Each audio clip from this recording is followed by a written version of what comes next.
Jocelyn Thomas, vous êtes un artiste peintre mauricien avec déjà une longue carrière derrière vous. Expliquez-nous comment ça a commencé, depuis quand vous peignez, quel a été le déclic? J'ai commencé à peindre à l'âge de 12-13 ans, donc en 1962-63, dans l'atelier de Serge Constantin. Au fait, c'est mon père qui me voyait en gribouiller des choses à longueur de journée, avait averti, mon père était secrétaire de la ville de Beaubassin-aux-Îles, secrétaire adjoint, et le secrétaire était Georges-André de Cotter. Il en a parlé à Georges-André de Cotter, et c'est celui-ci qui a demandé à mon père de m'envoyer à l'atelier de Serge Constantin, et dès lors, j'ai commencé à prendre des leçons dans l'atelier de Constantin, et depuis ce jour, je n'ai pas cessé, j'ai été un adepte de Constantin, fan de Constantin, et ça a commencé comme ça. Et disons, allons dire que la passion était déjà là, et c'était parti avec Constantin qui a commencé, on a commencé à apprendre à dessiner, parce que Constantin, il était de ceux qui croient, il est toujours, je pense, de ceux qui croient que le dessin est la base de la peinture. Donc, on a commencé à peindre des crânes, de fameux crânes dont j'ai 2 exemplaires ici, dans mon atelier, légués par Serge Constantin. Et puis ça a été tout un voyage avec Constantin. Et au bout d'un moment, Constantin avait une petite équipe avec qui il peignait, dont Roger Charroux, France Taube, Yves David et consorts. Et j'ai eu l'honneur et le privilège d'être admis dans ce petit groupe. J'ai été bien sûr le plus jeune, et ça fait maintenant plus de 40 ans qu'on peint ensemble. Bon, le groupe s'est effiloché, si je peux me permettre, au fil des années, mais il nous arrive toujours d'aller peindre en compagnie de ces mêmes personnes. Mais vous travaillez à plein temps? Vous faisiez de la peinture à plein temps? Maintenant, je fais la peinture à plein temps. Non, mais à l'époque? Ça fait 12 ans que je fais la peinture à plein temps. Mais même quand je travaillais en banque, j'avais mon atelier à la maison et je n'ai jamais quitté la peinture. Je peignais toujours. Et du coup, racontez-nous votre parcours. Comme j'ai dit, ça a commencé avec Serge Constantin.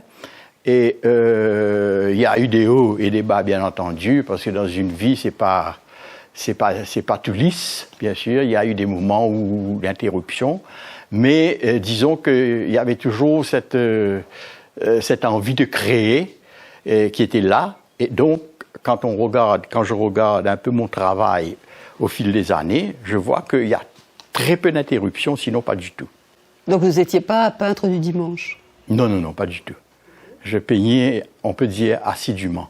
D'accord. Et vous avez fait des expositions, de nombreuses expositions. Vous pouvez nous en parler un petit peu? J'ai fait ma première exposition, remonte à 1988. Et c'est en suivi une douzaine d'expositions, dont une exposition où j'ai exposé que des nus. Donc c'était une première à Maurice qu'un peintre expose que des nus. Ça a fait un peu un buzz, mais c'était bien, donc j'ai aimé. Et après, la dernière exposition remonte à 2017. J'ai fait une exposition avec mon ami, peintre Roger Charroux, en binôme avec lui. Et voilà, c'était la dernière exposition. Donc dans quelle galerie vous avez exposé? Au départ, c'était à la Galerie Hélène de Senneville. Et puis, j'ai fait aussi beaucoup d'expositions de groupe. Hein. Je ne compte pas les expositions de groupe parce il y en a beaucoup. Mais c'est certainement dans la Galerie de Senneville. Et là, la dernière exposition à la Galerie Doc 13, qui appartient à The Third Dot. Votre atelier contient des œuvres très différentes les unes des autres, des acryliques sur toile très colorés, mais aussi par exemple des encres monochromes, des paysages qui ont été peints à l'extérieur et en groupe, mais aussi des nus, des natures mortes, peints en solitaire dans l'atelier. Parlez-nous de votre démarche. Bon, ma démarche, comme je l'ai dit, quand j'ai débuté, la base, c'était le dessin. En fonction de ça, je me suis tourné vers l'aquarelle. Donc, je suis plus connu comme aquarelliste, valeur du jour, mais pas que. Pas que. Parce que après, je me suis mis à l'huile, à l'encre et à l'acrylique. Là, tout dernièrement, je me suis mis à l'acrylique, un médium que je n'avais pas utilisé pendant toute ma carrière, si je peux dire, de peintre, et je me suis trouvé une passion pour l'acrylique parce que les couleurs, d'après moi, sont plus claires, sont plus colorées. Donc, ma démarche, elle est instinctive. Hein. Je ne peux pas dire que j'ai une démarche définitive. Et j'ai horreur des mots en isme, impressionnisme, expressionnisme, machin et tout ça. Ma démarche, elle est instinctive. Je peins ce que je ressens et je peins surtout la joie. Je peins la joie. J'aime peindre des trucs très colorés, très vivants, mais aussi très pensés quelque part. Hein. C'est une peinture, je ne veux pas dire une peinture intellectuelle, loin de moi, mais disons une peinture structurée. Une structurée, bien posée, bien composée. Je pense que la composition est la base de tout. Et une bonne composition peut finir en une bonne peinture, mais une mauvaise composition a toutes les chances de finir pas loin de ce que on avait peut-être pensé au départ. Et quels sont les motifs que vous préférez peindre? Ben, je peins essentiellement le porc. Je suis très connu comme étant le peintre du port, parce que le port, pour moi, est un endroit très structuré, avec ses grues, ses bateaux, ses bâtiments. Je peins aussi les nus, je peins les natures mortes. Donc, j'ai une gamme de sujets assez ouvert, et comme je disais, c'est l'instant d'un moment. C'est ça qui compte, le feeling. Des fois, j'ai envie de peindre un nu, mais des fois, j'ai pas envie de peindre un nu, j'ai envie de peindre un porc, et ainsi de suite. Donc, je peins au feeling. Vous peignez sur modèle, vous peignez à l'extérieur, par exemple, vous parlez des peintures du porc. Toujours sur place, on est sorti pendant de nombreuses années. On a arpenté, si je peux m'exprimer ainsi pour lui. Donc, ses rues, son bazar, son port. Et donc, j'ai une multitude de croquis. Eh bien, valeur du jour, j'essaye de m'astreindre à aller sur place, mais même quand je n'arrive pas à aller sur place, j'utilise les croquis que j'ai faits au fil des années et je les agence. À partir de ces croquis, je peux faire un tableau parce que j'ai la mémoire de ce que j'ai peint. Et pour les nus? Pour les nus, c'est difficile de trouver des modèles. Mais nous avons quelquefois des modèles qui viennent poser. Donc, on fait beaucoup de dessins et en fonction de ces dessins, donc on peint le nu. Alors, racontez-nous quel est votre processus de création. Avez-vous déjà, par exemple, une idée de la couleur dominante du tableau ou de la composition? Ou bien c'est au fur et à mesure que vous êtes devant la toile que vous la structurez? Bon, il y a deux choses. Il y a deux choses dans le processus de création. Quand je suis sur place, c'est-à-dire sur le motif, disons que je vais à Port-Louis pour peindre, encore une fois, le port. Donc, je vais peindre le port, ce que je vois. Ou, dans mon atelier, je pose une nature morte, donc je peins la nature morte. Ça, c'est une chose. La deuxième chose, il m'arrive aussi de penser à un sujet, de penser, de rêver, et de dire, bon, j'ai envie de faire, disons, un personnage, un nu, sur une chaise noire, avec un bouquet rouge ou un vase blanc. Donc, déjà dans ma tête, je construis le sujet dans ma tête, et après, je viens à l'atelier, je fais un croquis de ce à quoi j'ai pensé, et ça part comme ça. Je ne peux pas dire que le tableau est déjà fait dans ma tête, non, mais il débute. Donc, valeur du jour, je pense beaucoup avant d'entreprendre un tableau. Trois quarts du tableau est fait avant. C'est-à-dire que c'est très pensé, c'est très composé. Et après l'exécution, bien sûr, au fil de l'exécution, ça peut changer. Ça peut changer. Ça peut ne pas être ce à quoi j'ai pensé. Mais disons que ça part très concret dans le cerveau. Donc, concret au niveau de la composition, mais est-ce que vous pensez aussi, avant de peindre, aux couleurs? Moins aux couleurs. C'est surtout la composition qui m'intrigue. La composition, comme j'ai dit tout à l'heure, la composition est très importante. Une bonne composition, c'est important pour faire un bon tableau. Et je crois que la couleur arrive quand je peins. Au fil de la peinture, ça peut changer. Ça peut changer. J'ai une petite idée, bien sûr, des couleurs, en gros, mais en fonction de ce qui arrive, des accidents, il y a des accidents dans la peinture. Et il faut prendre avantage de ces accidents-là. Donc, je peux changer les couleurs. Peut-être que vous pouvez maintenant nous parler de vos influences, tant au niveau des peintres mauriciens que des peintres étrangers, évidemment, l'histoire de l'art en général, à Maurice et à l'étranger. Bon, alors, j'ai eu deux grandes influences dans ma vie pour parler de l'art mauricien.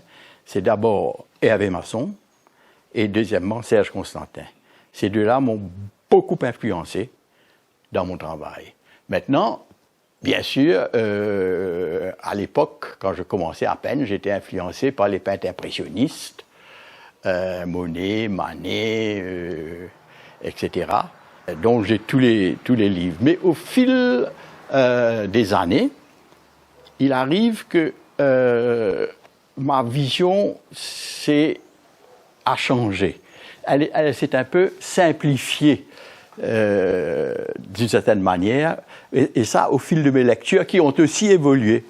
Parce que maintenant, je ne suis plus trop dans les Manet, Monet, Gauguin, etc. Je suis plus dans les artistes expressionnistes abstraits américains, Richard Diebenkorn, David Park, Elmer Bischoff, Robert Motherwell et bien d'autres. Donc je fais venir des bouquins et je ne cesse pas d'apprendre et en même temps de me laisser influencer.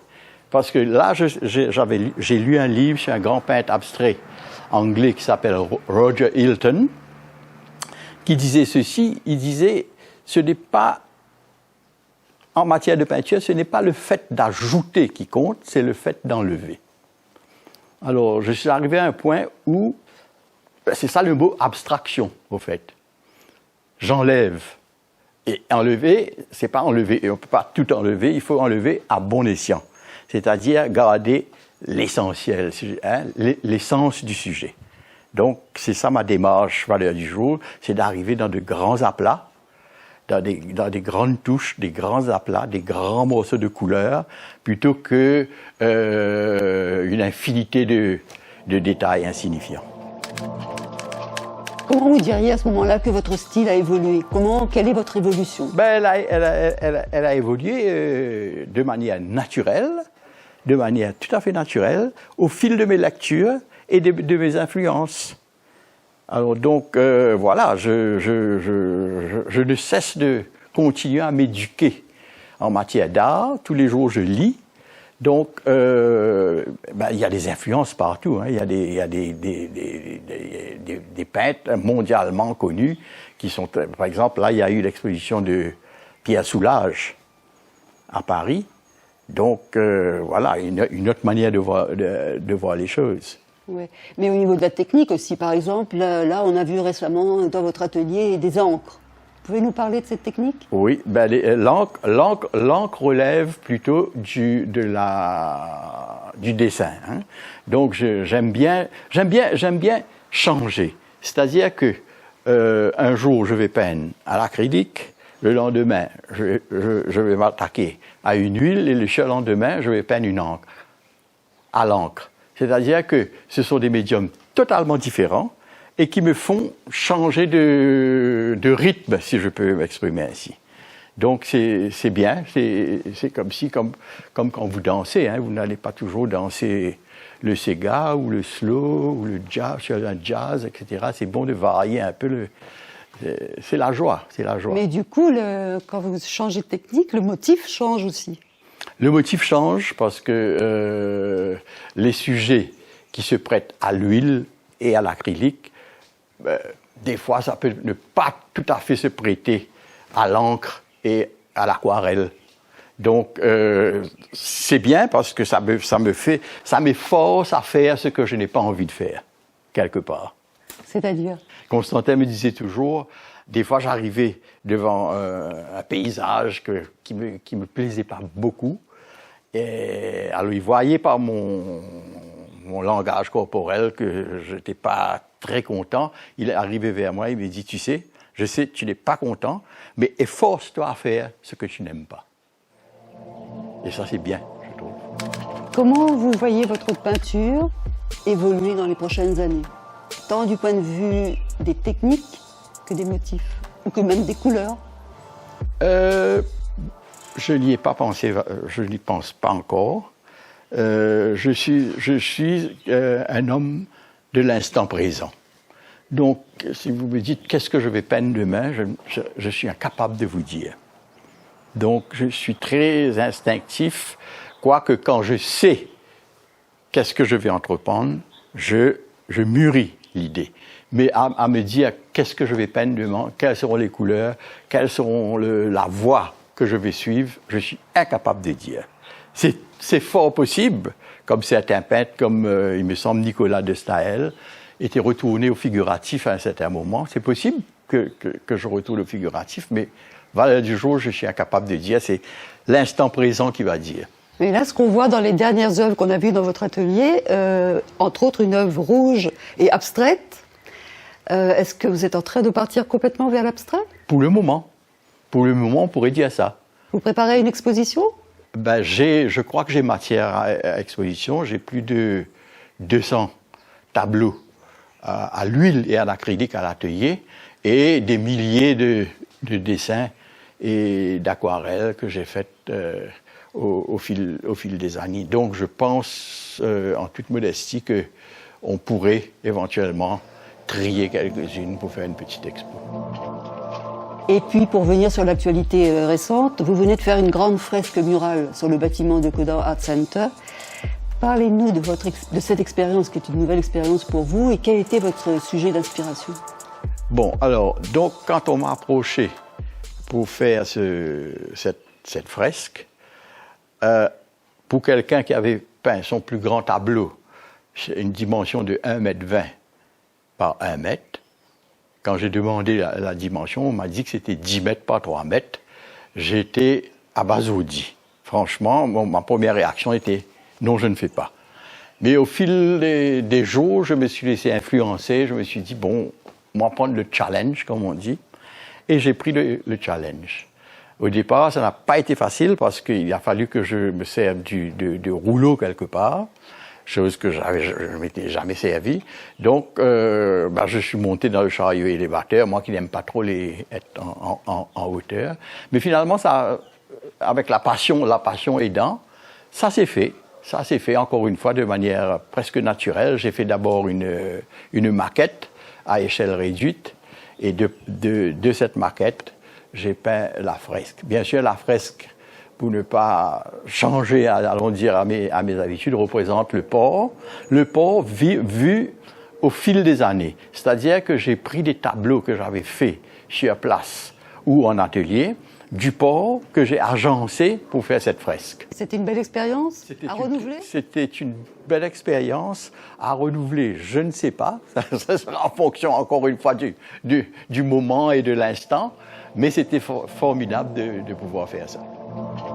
À voir le nombre d'œuvres dans votre atelier, on devine que vous êtes un artiste prolifique. Donc, ma dernière question, quelle est la place de la peinture dans votre vie, Josselin Thomas? Ah ben c'est simple. La peinture, pour moi, elle est quotidienne. Je viens dans mon atelier tous les jours, c'est un besoin quotidien. Il m'arrive de ne pas avoir d'idées. D'être à court d'idées, de sujets, même de ne pas avoir envie de peindre. À ce moment-là, je je m'abstiens et ce que je fais, bien souvent, je fais quelques petits dessins. Je gribouille. Mais c'est un besoin quotidien. Il me faut venir dans mon atelier, il me faut sentir l'odeur de la térébenthine tous les jours. La plus bonne odeur. Absolument. Merci.